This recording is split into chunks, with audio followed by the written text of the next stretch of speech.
Messieurs, dames, bonjour, bonsoir, ça dépend de l'heure. Vous nous suivez de partout dans le monde. Nous sommes au plaisir de vous présenter ce numéro d'aujourd'hui. Ici, nous sommes au village Mbouma. Mbouma, c'est là où nous nous retrouvons. Nous sommes toujours dans la capitale Kinshasa, mais un peu loin de Kinshasa.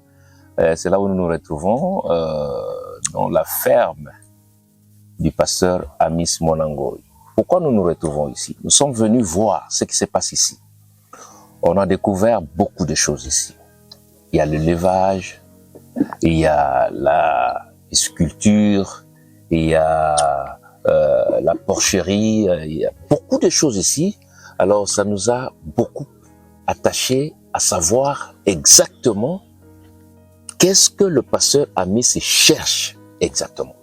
Vous l'avez remarqué à un certain moment, il n'était pas dans les réseaux sociaux, partout. Bon, c'est quelqu'un de ne pas, qui n'est pas trop habitué à ce genre de choses, mais nous les forçons des fois à passer pour nous expliquer, parce que c'est une sagesse importante, de nous flasher, de nous faire savoir un peu de cette sagesse pour découvrir ce qui se passe notamment autour de lui. Alors, aujourd'hui, on a eu l'occasion et nous tombons sur une bonne terre pour la voir dans cette ferme, là où nous nous retrouvons exactement. Bonjour, pasteur Amis. Bonjour, Eliouelo. Ça fait longtemps que nous ne sommes pas vus. Aujourd'hui, Dieu a fait grâce. Nous nous retrouvons ici au village Mbouma. Nous sommes toujours à Kinshasa, mais un peu loin de Kinshasa. Nous nous retrouvons ici, dans votre ferme.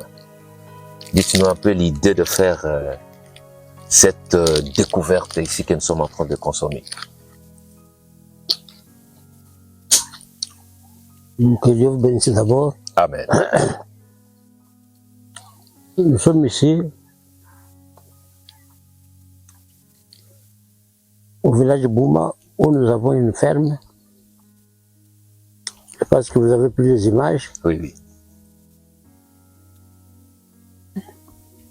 C'est une ferme que je voulais avoir ici. Au moins de 5000 porcs. Et ça, dès que nous allons terminer la construction, on pourra mettre ces bêtes.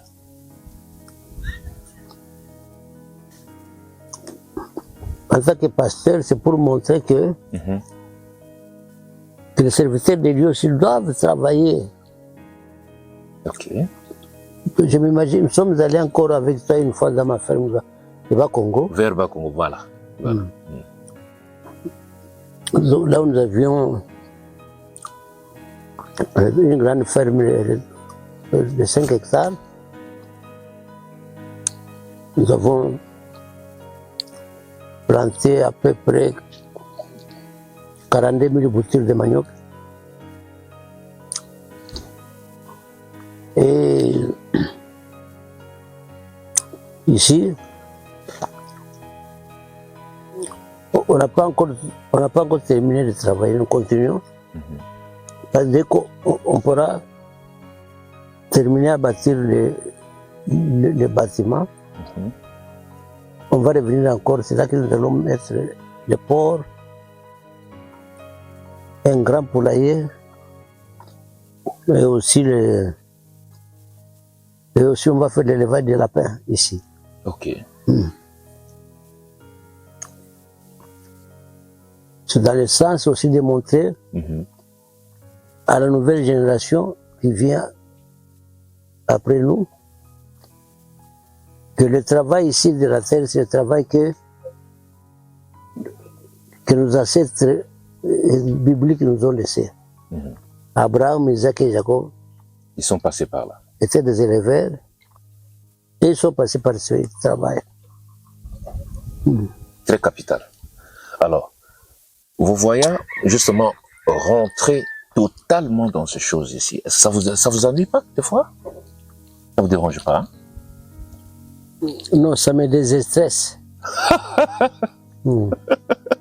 Ça me déstresse. C'est ici que je viens pour le repos. Vraiment. et pour voir la nature, Oui, et pour respirer un nouvel air. Et d'ailleurs, nous allons construire une maison dans les environs, une maison de campagne. Ok. Donc on viendra souvent ici, en week-end pour se reposer, manger les poissons grillés, les poules bio, Vraiment. les légumes complètement bio. Là, il n'y a pas d'engrais chimique, hein? Non. Naturel. Ça, c'est très bien. Alors, dites-nous un peu l'encouragement que vous lancez beaucoup plus à la génération nouvelle, qui s'y trouve beaucoup plus, Frère Branham a dit, Frère Branham a dit. Au lieu de faire peut-être un travail, que nous pouvons justement nous en profiter beaucoup plus de cela pour montrer la grandeur du Seigneur. Alors, quel est un petit conseil que vous pouvez lancer à ces grands peuples qui nous regardent, la nouvelle génération qui sort aujourd'hui? Le frère Branham nous dit que le signe évident qu'un homme a été appelé au ministère, c'est qu'il travaille aussi. Il y a plein de pasteurs chômeurs, de prédicateurs chômeurs qui ne travaillent pas. Ce n'est pas correct. Donc, à la nouvelle génération, je demande à travailler aussi de leurs propres mains. Parce que Dieu est capable de bénir aussi par le travail. Ça, c'est très bien. Alors, vous veniez justement de dire tout à l'heure que non, le travail des terres ne trahit jamais l'homme. L'homme a toujours été debout suite au travail de la terre. Alors, dites-nous encore par rapport à celui-là qui était intégré totalement dans ce travail-là. Aujourd'hui, qu'est-ce qu'il peut s'attendre? S'il s'intègre totalement, en associant aussi la parole de Dieu, tout ça, qu'est-ce qu'il peut s'attendre? Vous êtes, étant un ancien, qui est expérimenté par rapport à ces domaines. La terre et l'élevage sont les industries très sûres.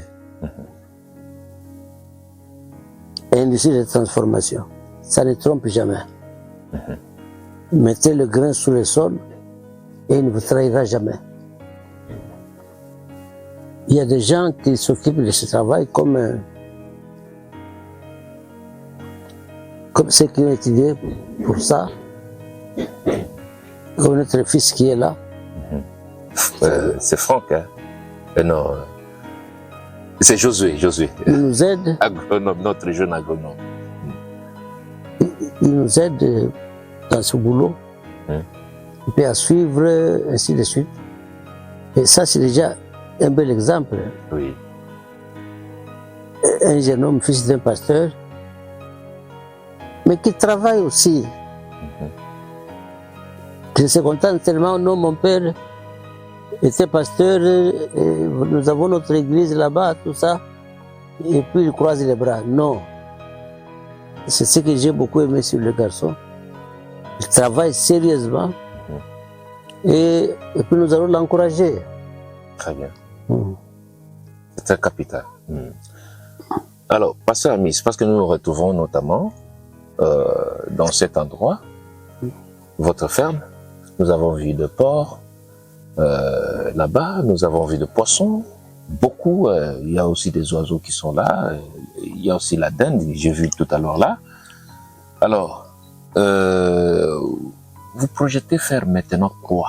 Après avoir, bien sûr, cette terre avec quelques animaux que nous avons pu voir, et les poissons, et les oiseaux. Vous comptez maintenant faire quoi? Vous projetez à faire quoi par rapport à cette terre encore? Parce que c'est vaste ce que nous avons vu ici, c'est très vaste. Ça, c'est un départ, c'est quelque chose qui commence. J'ai acheté des machines au niveau de l'Inde. Qui arrive déjà. Qui arrive à la fin de ce mois ici. Ok. Où nous serons en mesure de préparer nous-mêmes la nourriture pour les porcs. Ah bon? La nourriture pour les poissons et la nourriture pour les poussins. Il y a la nourriture appropriée comme ça pour ces... On prépare nous-mêmes. Ok. La machine est en route. d'avoir acheté 2 machines qui arrivent ici à la fin de ce mois ici. Vraiment. Parce qu'on nous a prévenu que les machines sont en route déjà. C'était arrivé à Dubaï, ça fait un peu longtemps. Et ça va arriver à Kinshasa à la fin de ce mois. Ça, c'est très bien. Alors, donc le projet, c'est de nourrir la ville de Kinshasa. Donc c'est un peu comme les gens peuvent penser comme dingue, mais c'est un projet pour le peuple. C'est un projet où je voudrais avoir un grand abattoir et nourrir aussi cette partie de la population donc du Congo à partir de cette ferme ici. Je voudrais avoir à transformer cette viande de cochon à boudin et autre chose, parce que il y a des machines qui seront achetées pour ça, pour que nous puissions parvenir à transformer nous-mêmes de porc en quelque chose d'autre, c'est-à-dire le boudin. Une transformation. Voilà. Ok. C'est comme actuellement, nous sommes dans le projet cacao. Ok. Je suis dans le projet cacao au niveau de Maniema. Ils sont en train de planter déjà 7 hectares de cacao. 7 hectares. Oui, mais ça sera 15 hectares parce que nous avons une partie où nous avons acheté. Vous n'exagérez pas un peu? Non, tout près de Kindola. Non, il y a des gens qui connaissent. Il y a des gens qui... Nous avons des vidéos, je peux vous les montrer. Ok. Nous sommes en train de faire le cacao, de faire la promotion du cacao dans le Maniema. Il y a aussi à peu près ce que nous venions d'avoir dernièrement 100 hectares au niveau de Saravabila. 100 hectares de terre où nous voulons mettre aussi le cacao. Bon, nous avons acheté 3 km de terre au niveau de Katanga, sur place à Lumbashi, où nous voudrions aussi faire des agrumes, c'est-à-dire le projet pour les fruits et aussi l'usine de transformation des fruits. Je crois que si le pays avait des banques agricoles pour nous accompagner, ça pouvait être une bonne chose. Malheureusement, nous n'avons pas de banques. Nous faisons avec nos propres efforts. Mais je pense que le jour où nous aurons des banques, nous serons vraiment assistés et ça pourra aller de l'avant. Parce que normalement, le pays doit accompagner les agriculteurs. Les cultivateurs, les éleveurs doivent normalement être accompagnés. Mais ils ne sont pas accompagnés. Nous travaillons de nos propres efforts. Et avec ce que nous faisons déjà, nous devrions normalement être assistés par le FPI, par les autres organismes qui peuvent aider, passer et constater que nous sommes quand même en train de faire quelque chose pour le pays. C'est très capital, hein, parce que je dois rappeler que nous sommes au mois d'octobre de l'an 2025. C'est le mois où nous sommes en train de tourner cette émission avec le pasteur Amis, le pasteur de la Moisson Tabernacle à Kinshasa ici. Alors, nous voudrions justement vous dire une chose, que tout ce qu'il est en train de relater ici, de nous dire, de nous parler ici, c'est une sagesse qui est en train d'être dispersée à un peuple destiné, et vous deviez aussi savoir que ceci vous concerne. La terre n'a jamais trahi. Et il faut savoir que quand on s'y met pour faire quelque chose avec une bonne foi, vous allez réussir toujours. Alors si je m'accroche beaucoup plus à cette sagesse, c'est parce que il détient une lourde charge qu'il doit justement donner, léguer justement à une génération. C'est très important parce que chaque homme a un travail à faire sur cette terre. Et c'est comme ça, nous en profitons au maximum avec lui pour que nous et vous ensemble puissions justement retenir quelque chose de très important. Alors, pasteur Amis, nous vous voyons, à un certain moment, la santé a dérangé un peu, mais malgré ça, vous n'abandonnez toujours pas cette phase de faire le travail de ferme, tout consort là. Pourquoi? Il n'y a rien qui peut m'arrêter quand j'ai un projet. Ce n'est même pas la maladie. Ah bon? Non, je suis Il est compliqué. inarrêtable. Applaudissez. C'est trop fort. Vous allez me parler, oh, c'est. Non, c'est pas moi. Je suis inarrêtable. Il n'y a pas moyen de m'arrêter dans mes projets. Amen. Amen. Nous croyons à votre C'est pour ça que nous travaillons de manière à léguer le travail à nos enfants, qu'ils voient quelle détermination nous avions. Vraiment, c'est tout ça. Pour ça.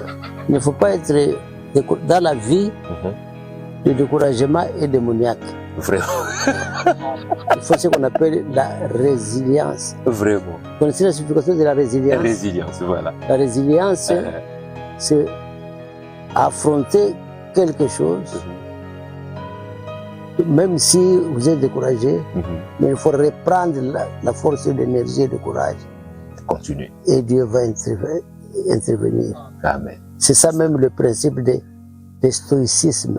Stoïque, il faut que vous puissiez être résilient, c'est-à-dire reprendre courage, même si vous êtes dans des situations de faiblesse extrêmes. Voilà. C'est trop fort. Quand j'avais dit que non, c'est une sagesse qui se déploie ici, c'est compliqué, et voilà. Très bien. Parce que chaque jour qui passe est une bénédiction. Amen. C'est le moment présent. Et l'homme ne peut pas vivre en dehors de son moment présent. C'est ça. D'aujourd'hui, c'est aujourd'hui. Amen. Hier, ce n'est plus ton jour. Demain, ce n'est pas ton jour. Vraiment. Le jour, c'est le jour que tu vis aujourd'hui. Ah, ça? Et comme je suis en train de vivre aujourd'hui, c'est mon aujourd'hui. C'est ça le cadeau que Dieu m'a donné. Bravo. C'est trop fort. Ça tape fort. Alors, tant que la respiration est encore là, et que Dieu me donne encore 24 heures à vivre, vraiment, je dois profiter dans ces 24 heures-là. Ça, c'est bien. Ça, c'est l'enseignement qu'on doit enseigner même pendant un mois dans une église. 24 heures, c'est ce qui m'appartient. Amen. Amen. C'est trop fort. Alors, nous tendons vers la fin de cet entretien, mais avant qu'on puisse se mettre au point final par rapport à cet entretien capital, Papa Missi, vous connaissez que vous avez beaucoup travaillé. Beaucoup travaillé. Même le monde en témoigne de ce travail que vous faites. Nous avons vu les enfants, nous avons vu le petit-fils, nous avons vu, nous avons voyagé partout. Regardons ce monde entier. Qu'est-ce qu'il y a comme souci pour vous? Le souci est multidimensionnel. Ce n'est pas quelque chose... les Écritures disent il n'y a pas de vertu dans les soucis. Il n'y a pas de vertu dans les inquiétudes. Voilà. L'inquiet sera tué par son inquiétude. Là, c'est transformé en maladie. C'est compliqué. Même sauf, on voit que tu marches en titubant. Le Dieu ici va mourir demain. Cela ne me concerne pas. Amen, amen, amen.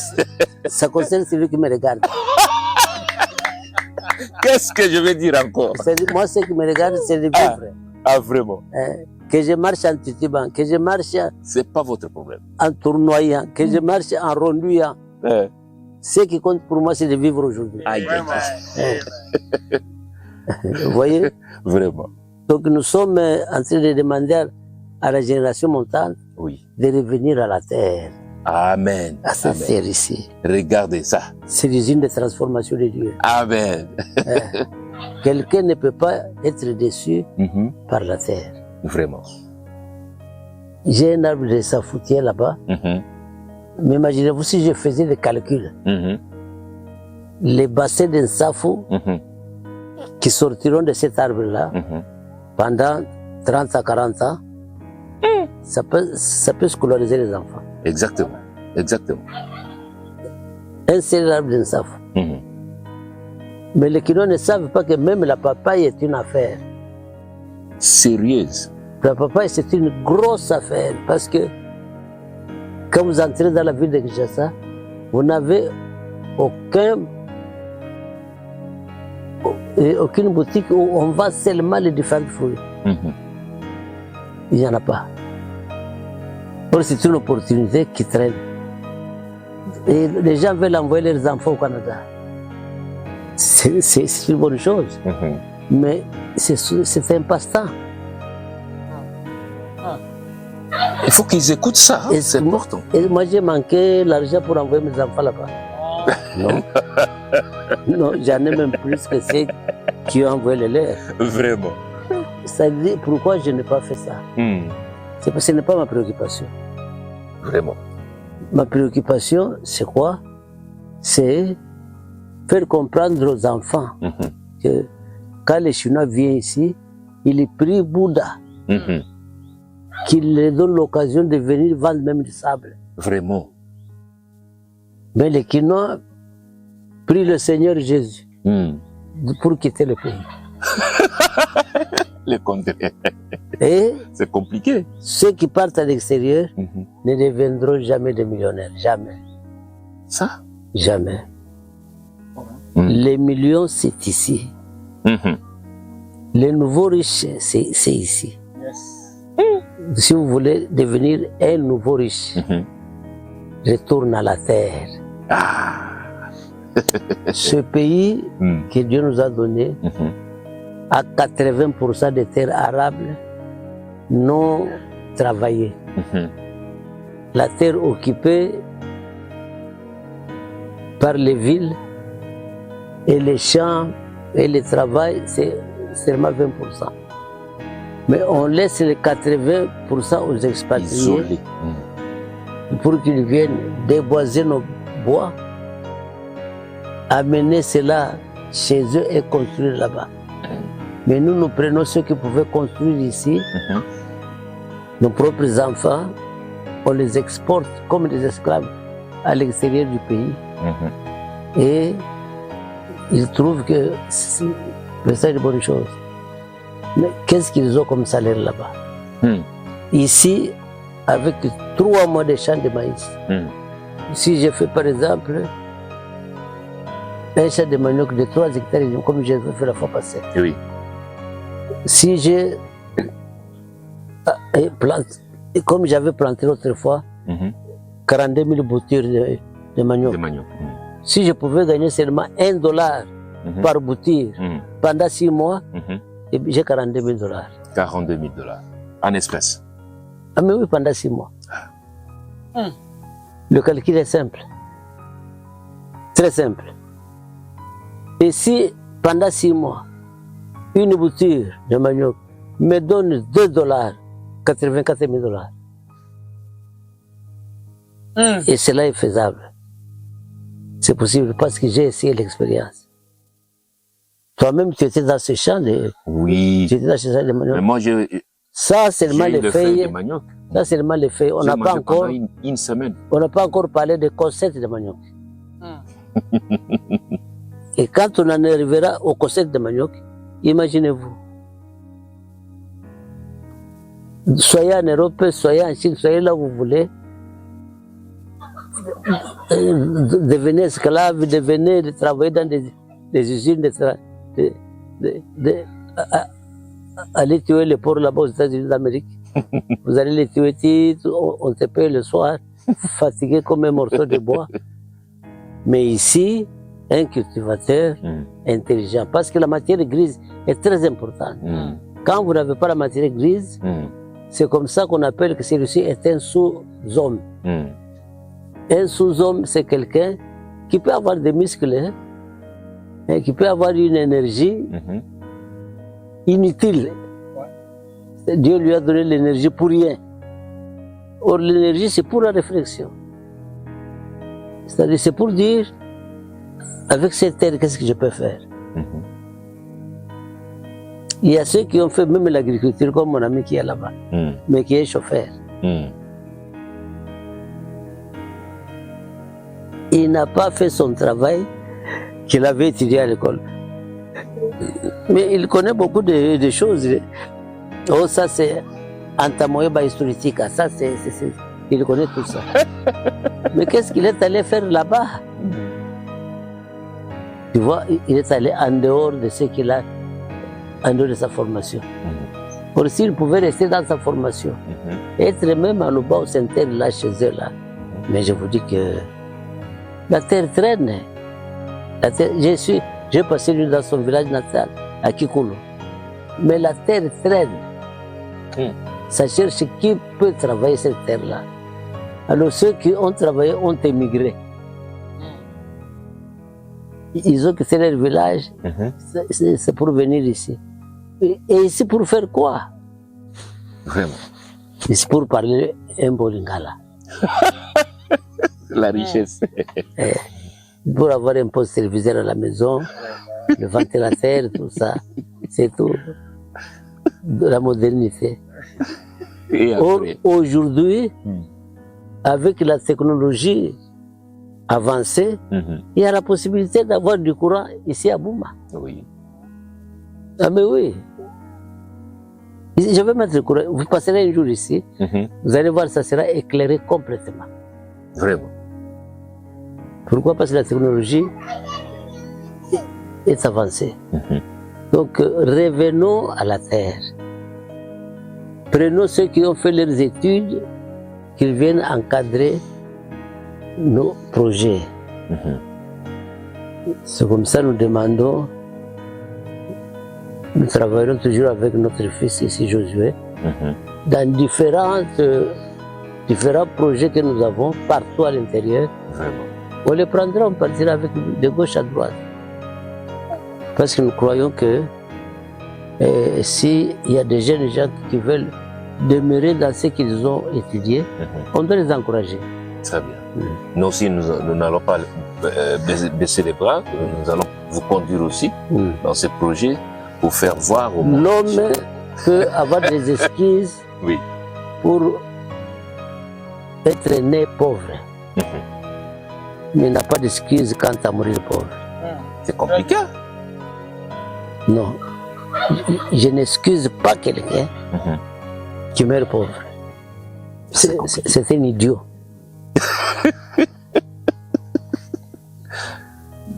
Tu connais ce qu'on appelle la chèvre de ma mère? La chèvre de ma mère, c'est un texte que tout le monde a lu à l'école secondaire. Qu'est-ce que ça voulait dire, ce texte?